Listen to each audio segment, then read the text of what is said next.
The ladder hadn't been there this morning, of this I was certain, nor had it been there before in all the time I'd known this house. It's not that I didn't know it well. It used to belong to my grandparents, and I spent many a summer here. I knew the building inside out, every nook and cranny, as only a child possibly could. I know this ladder doesn't belong here, that this house doesn't even have an attic, that the slope of the roof, earth I almost fell off of on more than one occasion during my early teens, is too shallow to offer anything in the way of storage space. That's why I keep so much junk in the basement. Rarely, but occasionally, appliances, holiday decorations, and furniture I simply couldn't bring myself to part with when I inherited the place. And yet, here it was, in front of me. A ladder. Its gnarled wooden rails thoroughly at odds with the upstairs landing around it. It was curved roughly from some dark, almost black wood, not a variety I recognized, although I don't claim to be an expert on wood.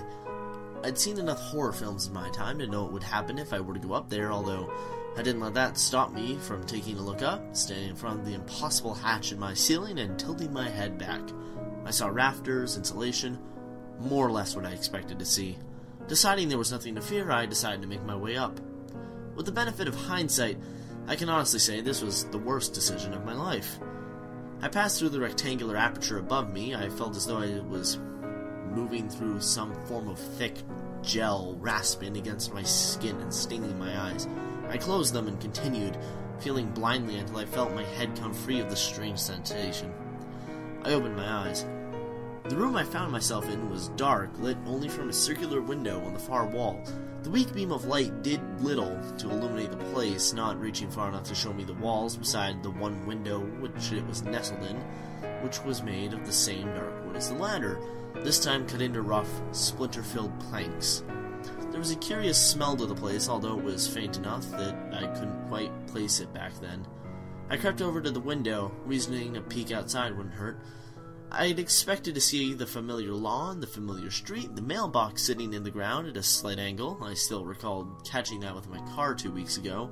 The oak tree, which still had a homemade swing attached, the bird bath, the gravel driveway, the field across from me.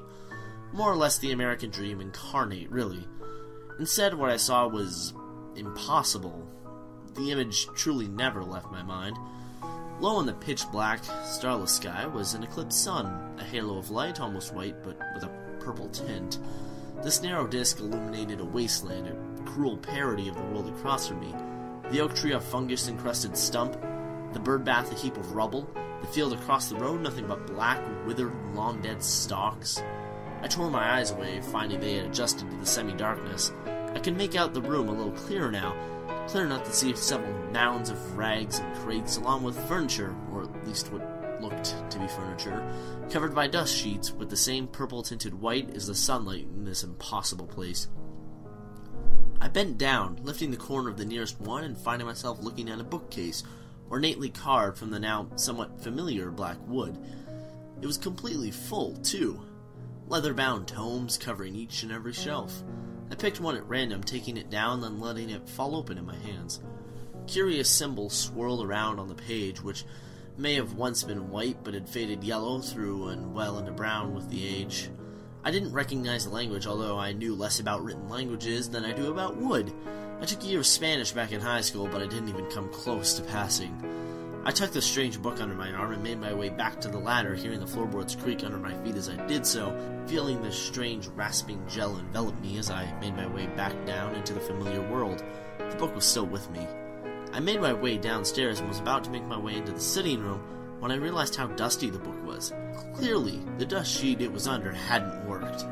The dust was just as raw as everything else from the ladder. Rather than being gray or gray-white, it was a reddish-brown, almost like rust. Deciding against getting any of that on the sofa, I continued down to the familiar concrete walls and wooden floor of the basement. It took me a moment to find my grandmother's old writing desk, moved down here when I inherited the place to make way for a television. I'd read one or two of my grandmother's stories over the years. She was a rather talented horror writer. I remember my parents always objected to her letting me read her work, claiming it gave me nightmares, but I turned out okay. Although I admit, looking back on these events, I made some terrible decisions.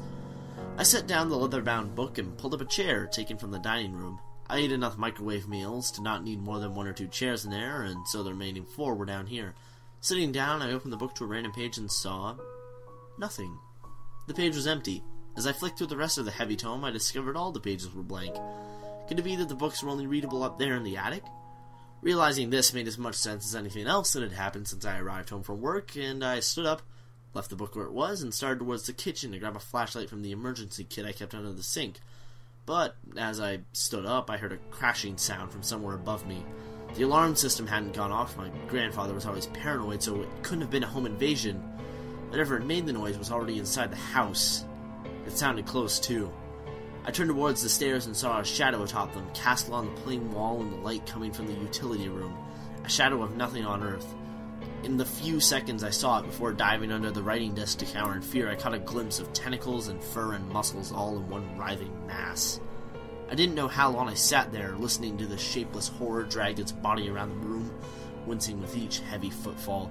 I was crammed into that space, eyes wide, fighting the urge to vomit as the stench of decay crept into my mouth. The footsteps grew closer, and it passed right by me. I heard its breath, as ragged and continuous as though it was coming from several mouths connected to several sets of lungs. I looked away as it drew near, hearing the chair scrape against the floor, feeling the wooden legs press against my body, hoping the creature wouldn't think to look under the desk.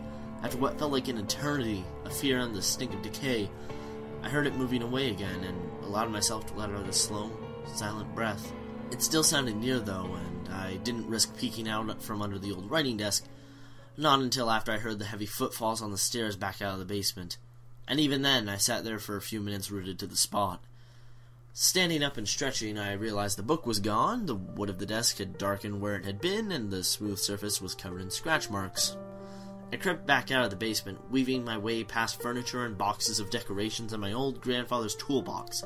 I paused at the last one, picking out a heavy wrench and sliding it into my belt. No sense in going into this unarmed, even though I didn't know the first thing about fighting another human, let alone that thing, that creature up there. I know, even at the time this was a bad idea, let alone in hindsight. The fact remains, though, I didn't want that thing, whatever it was, in my house. Creeping my way through the house to the kitchen, listening out for the sound of footfalls, of rattling, continuous breath, hoping I wouldn't encounter that stench again for as long as I lived. I made it back up the ladder without encountering the creature again. I couldn't tell whether that creature was up there, but if it was, I thought as my hand went for the wrench, I was ready to deal with it as I would ever be. The rasping sensation against my skin was familiar now, and I knew to keep my eyes closed. Opening them after reaching the impossible attic, I took a curious look around, checking for the formless horror before pulling up the rest of my body. The room was empty, save for furniture and crates. I reached for the flashlight and flicked it on. The first thing I noticed was the lack of a window. The wall itself had changed, plain concrete rather than wood paneling. And as I cast the flashlight's narrow beam around the room, examining the assorted crates and dust sheet-covered furniture, I found the bookcase once again and saw the empty space where that curious tome, filled with swirling symbols, had been. I picked up another book at random, holding it with one hand and shining the flashlight on it with the other, letting it fall open at a random page once again. The instant my eyes fell upon the page, my mind began to expand. I felt it fill with strange and impossible concepts, images of a world beyond our realm of understanding. The laws of reality here as we know it don't apply there. It wasn't until later that I would become to realize that there was in fact here. Letting the book fall to the floor with a resounding thud, I turned to leave, only to see that the ladder was no longer there. I scurried over to where it had been and found only smooth, dark floorboards, no place where a hatch could have been. I realized I was trapped. Hoping to find some other exit, I began searching the room, frantically tearing down dust sheets, searching under furniture until I found something familiar. The wooden surface was pitch black, same as all the wooden here, but the dimensions were familiar. What gave it away, though, wasn't the size or shape or the fallen chair lying beside it. What gave it away was the familiar pattern of scratches on the surface of what used to be my grandmother's writing desk. I staggered backwards, unable to believe what I was seeing, but sure enough, as I paced around the room over and over again, I found more and more familiar items. The rest of the chairs from my dining hall, my grandfather's toolkit, the high chair I used when I was a baby. So that brings you up to date. I'm writing this now in one of the empty tomes in the bookcase. In the world I once lived, it would have been a dictionary or Shakespeare or Dickens. My grandparents were the proud owners of several vintage novels, and though I knew I would never read them, it just didn't feel right selling them. Holding a pen in itself is a challenge now. I can only feel myself beginning to change.